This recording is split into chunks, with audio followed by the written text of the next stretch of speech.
കുവൈത്തിലെ മംഗഫിൽ തൊഴിലാളി ക്യാമ്പിലുണ്ടായ തീപിടുത്തത്തിൽ 11 മലയാളികൾ ഉൾപ്പെടെ 49 പേർക്ക് ദാരുണാന്ത്യം. മരിച്ച മലയാളികൾ 8 പേരെ തിരിച്ചറിഞ്ഞിട്ടുണ്ട്. അപകടം നടക്കുമ്പോൾ 200-ലധികം പേർ ഉണ്ടായിരുന്നു കെട്ടിടത്തിൽ. വിവരങ്ങളുമായി അരുൺ പാറാട്ട് ചേരുന്നു. അരുൺ, വിശദാംശങ്ങൾ, ഏറ്റവും പുതിയ അപ്ഡേറ്റുകൾ എന്തൊക്കെയാണ്? വിവരങ്ങൾ. ഇന്ന് വെളുപ്പിന് 4 മണിയോട് കൂടിയാണ് ഇത്തരത്തിൽ അതിദാരുണമായിട്ടുള്ള ഒരു സംഭവം നടന്നത്. കുവൈറ്റിലുള്ള മംഗ ബ്ലോക്ക് 4-ൽ 7 നിലയുള്ള ഒരു കെട്ടിടത്തിലാണ് ഈ ഒരു തീപിടുത്തം ഉണ്ടായത്.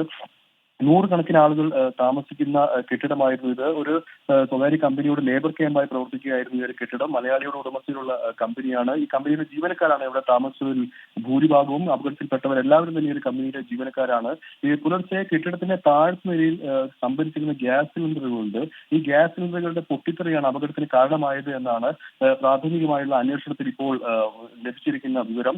എന്തായാലും ഇന്ന് ഉച്ചയോടുകൂടി തന്നെ തീ പൂർണ്ണമായും ഫയർഫോഴ്സ് എത്തി നിയന്ത്രണ വിധേയമാകുന്ന സാഹചര്യങ്ങൾ ഉണ്ടായിരുന്നു.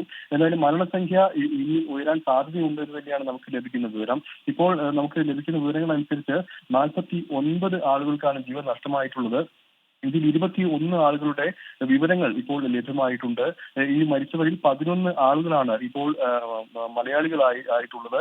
ബാക്കിയുള്ളവരുടെ വിവരങ്ങൾ ലഭ്യമാകേണ്ടതുണ്ട്. എന്തായാലും ആശുപത്രിയിൽ ചികിത്സയിൽ തുടരുന്ന ആളുകളുടെ നില അതീവ ഗുരുതരമാണ് എന്ന് തന്നെയാണ് നമുക്ക് ലഭിക്കുന്ന വിവരം. എന്തായാലും മരിച്ചവർക്ക് കുവൈത്ത് അമീർ ഉൾപ്പെടെയുള്ളവർ ആദരാഞ്ജലികൾ അർപ്പിച്ചിട്ടുണ്ട്. അപകടത്തിന് കാരണം ഉടൻ കണ്ടെത്തണമെന്ന് അധികൃതർ നിർദ്ദേശവും നൽകിയിട്ടുണ്ട്. ഇന്ത്യൻ സ്ഥാനപതി ഉൾപ്പെടെയുള്ള ആളുകൾ ആശുപത്രിയിൽ നേരിട്ടെത്തുകയും എല്ലാ സഹായവും ഈ പരിക്കേറ്റവർക്ക് വാഗ്ദാനം ചെയ്യുന്ന ഒരു സാഹചര്യം ഉണ്ടായിട്ടുണ്ട്. എന്തായാലും കാര്യങ്ങൾ സൂക്ഷ്മമായി നിരീക്ഷിച്ചു വരികയാണെന്നാണ് ഇന്ത്യൻ എംബസി ഇപ്പോൾ ഏറ്റവും ഒടുവിൽ അറിയിച്ചിരിക്കുന്നത്. ശരി, അരുൺ പാറാട്ടാണ് വാർത്തയുടെ വിശദാംശങ്ങൾ നൽകുന്നത്.